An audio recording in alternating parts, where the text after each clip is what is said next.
The US government wants to make it illegal for you to own security cameras made by these two Chinese companies. And today on The Hookup, I'm going to tell you why that's a really bad plan cooked up by lawmakers who have no idea what they're talking about.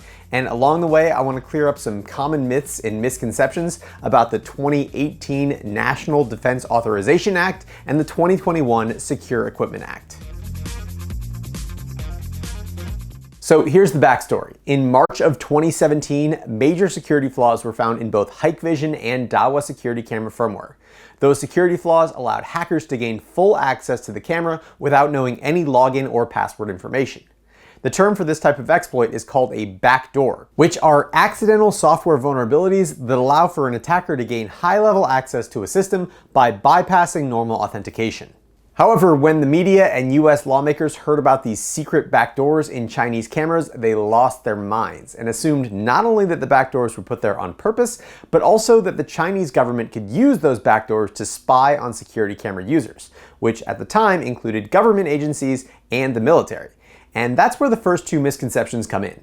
The first is that backdoors are intentionally written into code to allow for companies to spy on private citizens and foreign governments. But in my opinion, from looking at these specific backdoor exploits, neither of them look like they were put there on purpose. Instead, they look like human error and the result of sloppy programming, bad authentication practices, and not enough security testing. The second is that every camera with a backdoor can be accessed by hackers. But in order for a hacker to use these exploits, they would need to have access to the camera's web interface.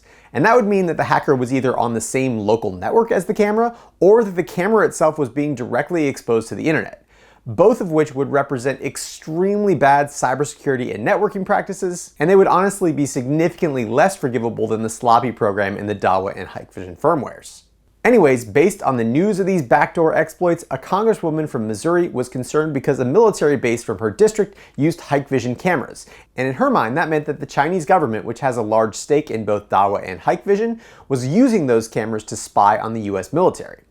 The resulting legislation that passed in 2018 is called the National Defense Authorization Act, or NDAA, and it prevents government agencies from using security cameras made by Hikvision, Dahua, and Hytera. And that brings us to our next two misconceptions. First is that the NDAA applies to private citizens and companies. It's important to understand that this law only applies to government agencies and companies that are directly contracting with the government. The NDAA has absolutely nothing to do with residential security or private companies, and it doesn't make it illegal for you to own or use Hikvision or Dahua cameras.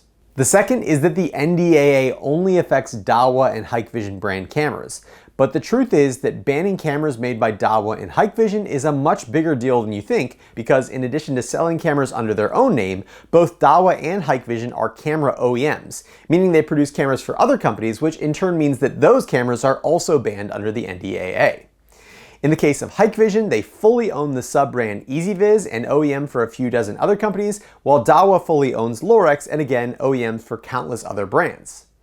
In fact, in 2018, when the NDAA was passed, Hikvision was the #1 camera brand by global market share and Dahua was #2. So a few years have passed since 2018, and a change in presidents in the United States didn't have any positive effect on the relationship between China and the US.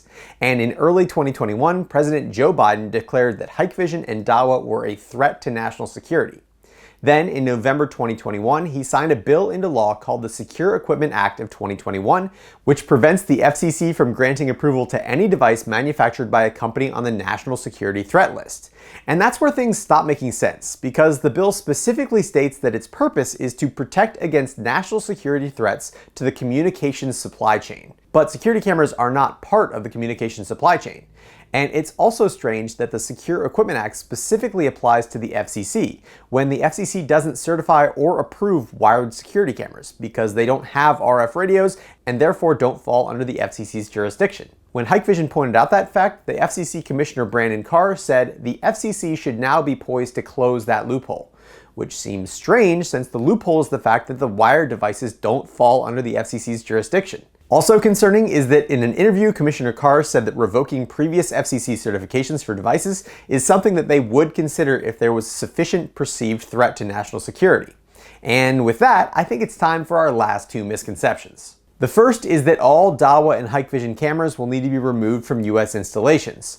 But at least right now, the SEA's effect on Hikvision and Dahua equipment is not the same as what happened in 2019 with Huawei and cell phone towers, where the US and the FCC ultimately decided to spend over $1.8 billion to rip out and replace all Huawei telecommunications equipment with other brands. Not only does the FCC have a much larger role in regulating cellular communications than they do with wired security cameras, but cellular networks by definition must be connected and exposed to the internet, making them a significantly higher security risk than surveillance cameras that can and should be blocked from any outside communication. Unfortunately for all of us, I believe that this conflict has left the realm of logic and has entered the world of politics, economic policy, and lobbying.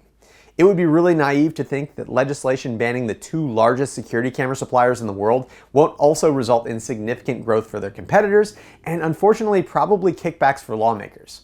However, my knowledge of politics is low compared to my cybersecurity and surveillance equipment knowledge, so I'm going to stay out of that argument for the most part. The second and biggest misconception of all is the fact that unfortunately this legislation implies that as long as you don't buy cameras from Dahua and Hikvision, that your data is going to be safe, and that's just not true. Any camera can have a security flaw and any company can have a data breach, regardless of its country of origin or political ties.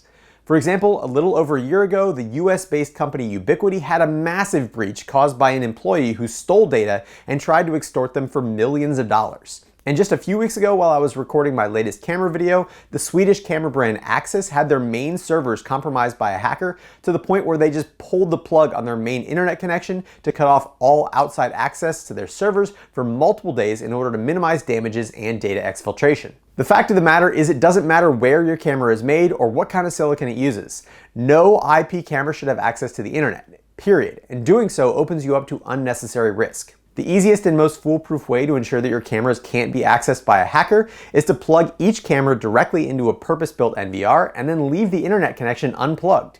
You can still monitor your cameras and view your recordings right on the NVR itself, and there is zero chance of a foreign government or hacker being able to access them without physically coming into your house. If you do need remote access to monitor your cameras while you're away, then the safest thing to do is to block the cameras from the internet using your firewall and then access them via your local network using a VPN. These options exist even in consumer-grade networking gear now, and they should be standard practice for any business or government agency. Instead of banning the two largest security camera manufacturers in the world, maybe we should just focus on legislation that ensures that government agencies use cybersecurity best practices when designing their network. Not only would that increase national security a lot more than just outlawing a few camera brands, but would also do so without damaging international relationships and increasing the cost of security equipment for everybody. Wait a second. You don't think that the government would use the term national security just to cover up economic motivations, do you? Nah, they wouldn't do that. Anyways, I hope this video helped you understand the National Defense Authorization Act and the Secure Equipment Act of 2021 and the effect that they could have on the security camera market going forward. If you have any questions or anything to add, make sure to leave a comment down below. Just know that YouTube has really cracked down on links in comments, so if your comment with a link gets deleted, it was probably a YouTube bot and not me. Thank you so much to all of my patrons over at Patreon for your continued support of my channel, and if you're interested in supporting my channel, please check out the links down in the description. If you enjoyed this video, please hit the thumbs up button and consider subscribing, and as always, thanks for watching The Hookup.